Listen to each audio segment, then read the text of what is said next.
Good morning, students. Myself, Digvijay Singh, Assistant Professor, GK Govani PG College, Bhinmal. Today, students, we are discussing about Shakespearean comedy. It is important for the syllabus of BA Part 2.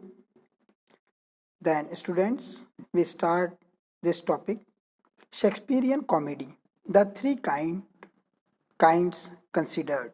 The purely romantic comedies are a continuation of the pre Shakespearean tradition. Characters and plot are mingling of realism and fantasy. Shakespeare's fancy, which has which was half emotional, half intellectual, shades its own light on character and scene, making romantic the ordinary things of life, making realistic the most imaginative and improbable characters and events. बच्चों, आज के topic में हम Shakespearean comedy के बारे में चर्चा करेंगे। ये एक बैकग्राउंड टॉपिक है जिसमें हम लोग ट्वेल्थ नाइट जो हमारे सिलेबस में है वो एक प्रकार की शेक्सपियरियन कॉमेडी है। हम वास्तव में इस टॉपिक को पढ़ने से हमें इस बात का पता चलेगा कि वास्तव में शेक्सपियर जो कॉमेडी लिखते थे उसके मेन एलिमेंट्स क्या थे। एग्जामिनेशंस में इस पर questions 7 marker questions 15 marker question आते हैं कि write about the plot of Shakespearean comedy या write about some characteristics of the Shakespearean comedy. In the first topic, we discuss the purely romantic comedies are the continuation of the pre-Shakespearean tradition. Purely romantic comedies का अर्थ होता है जिसमें केवल एक comic element होता है, कोई ट्रेजिक ट्विस्ट नहीं होता, रोमांटिक एलिमेंट होता है। और रोमांटिक एलिमेंट को हम समझ सकते हैं जैसे अपनी हिंदी भाषा की जो मूवीज़ होती हैं उनका अल्टीमेट गोल होता है मैरिज है, लव है और इस तरह की जो थीम्स हैं उस पर वर्क किया जाता है। तो वही टॉपिक्स शेक्सपियरियन कॉमेडी के भी रहे हुए हैं।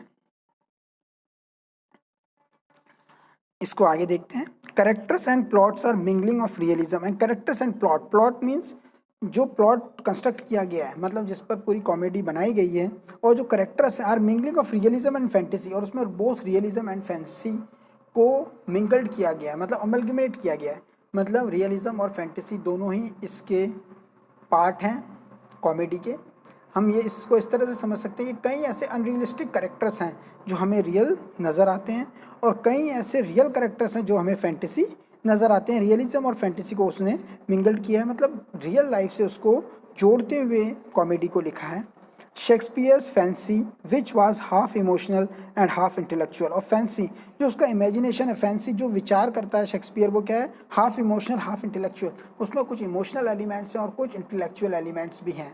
मीन्स हम लोग अपने आप को उस कैरेक्टर के बहुत पास पाते हैं, उससे अपने को जुड़ा हुआ महसूस करते हैं। इस तरह के कैरेक्टर्स हमें देखने को मिलते हैं शेक्सपियरियन कॉमेडी के अंदर। जो फर्स्ट पार्ट ऑफ कॉमेडी उसकी है वो है रोमांटिक कॉमेडी, जिसमें रोमांटिक एलिमेंट होता है। Shades its own light on the characters and scene, making romantic and ordinary things of life, making realistic the most imaginative and probable characters and events. अब इस बात को बहुत बच्चों ध्यान से देखना।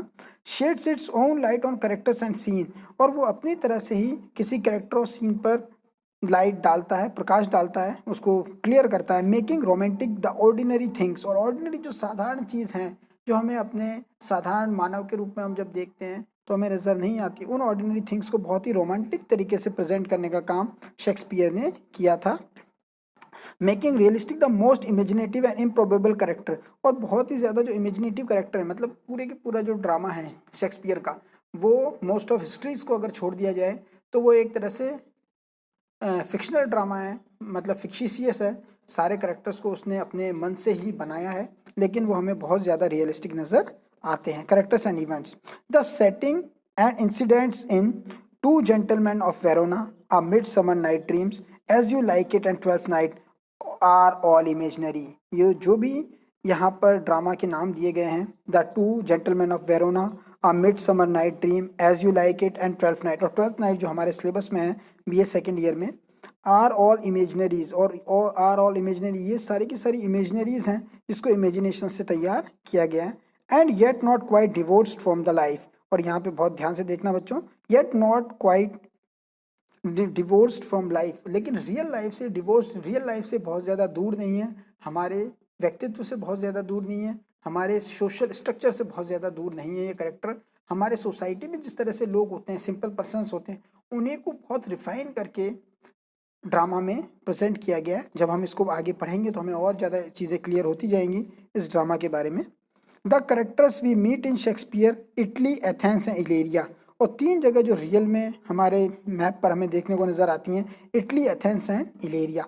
इटली भी एक देश है, एथेंस है, इलेरिया ये भी एक तरह से, इलेरिया जो है जो एक इमेजिनेटिव एक प्लेस है, लेकिन यहाँ पर वो सारी चीज़ें शेक्सपियर हमें बताता है रियल जगह को लेकर। मतलब जो उसका हम लोग देखते हैं, जो हमें कहा था यूनिटी ऑफ, एरिस्टोटल ने जो बात कही थी, unity of time, place and action. तो हम देखते हैं कि शेक्सपियर ने केवल यूनिटी ऑफ एक्शन पे काम किया है, यूनिटी ऑफ प्लेस और टाइम पे काम नहीं किया है, क्योंकि हम लोग देखते हैं टाइम बहुत आगे पीछे होता रहता है और प्लेसेस अलग अलग जगह चेंज होती रहती है, कभी इटली है, कभी एथेंस है, कभी इलेरिया है, या कभी किसी में एक ही जगह पर सारे पार्ट प्ले किए जाते हैं।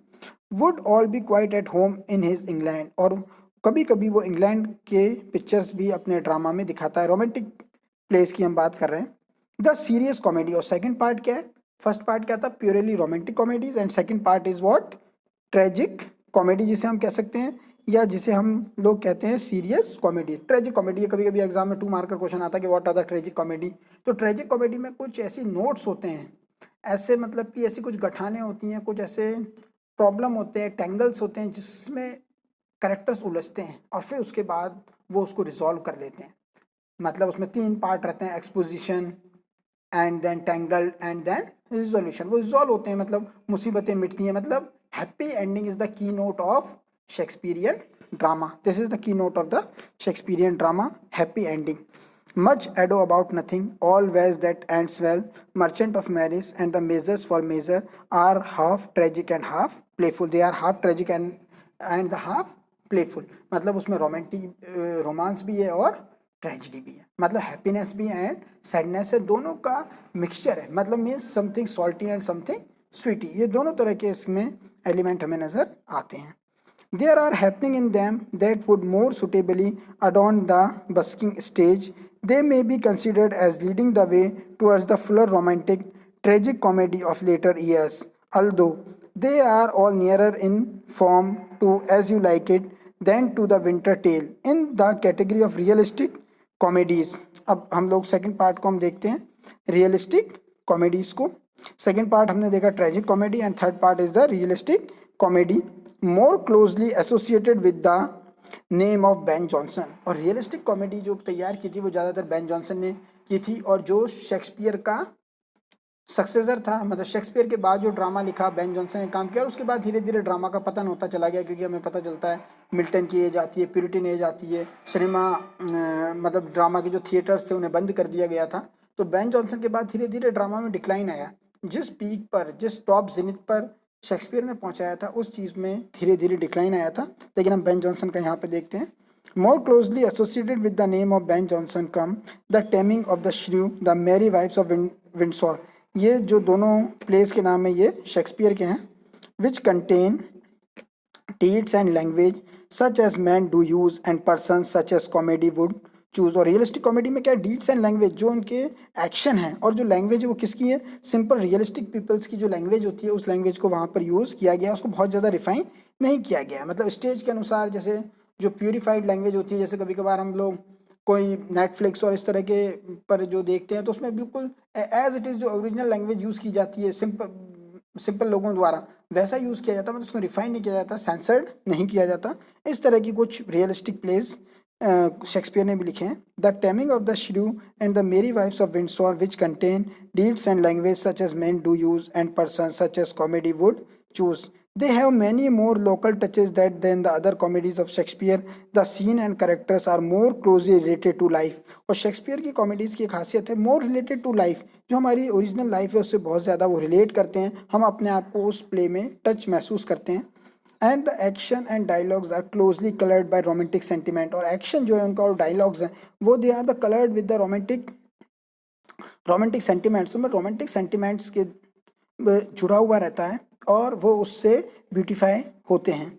द प्लेजेंट कोर्टली ह्यूमर, और कोर्टली ह्यूमर मतलब जो राज दरबार होता था अंग्रेजों के समय में, जो दरबार था उसकी जो ह्यूमर है वो उसके अंदर हमें नज़र आता है। Of the early plays is here largely replaced by the farce and fun, और जो अर्ली प्लेस थे उसमें फार्स और फन हमें ज़्यादा नज़र आता है, मतलब उनमें बहुत ज़्यादा गहराई नज़र नहीं आती, हमें एक तरह का कॉमिक एलिमेंट नज़र आता है, एक तरह की फूहड़ता जैसे हम कह सकते हैं, फार्स में फूहड़ता नज़र आती है, फन नज़र आता है, मतलब उनमें बहुत ज़्यादा गहराई नहीं थी। उनके बारे में कुछ लिखा है यहाँ पे, these two plays and the comedies of errors represent the nearest approach in Shakespeare to the classical comedies of Plautus and Terence. To whatever group they belong, Shakespeare comedy है सर्टेन करेक्टर्स इन कॉमन। और Shakespeare comedy में जो सारी बातें थी हमने देखा कि 3 पार्ट्स में इनको डिवाइड हम कर सकते हैं।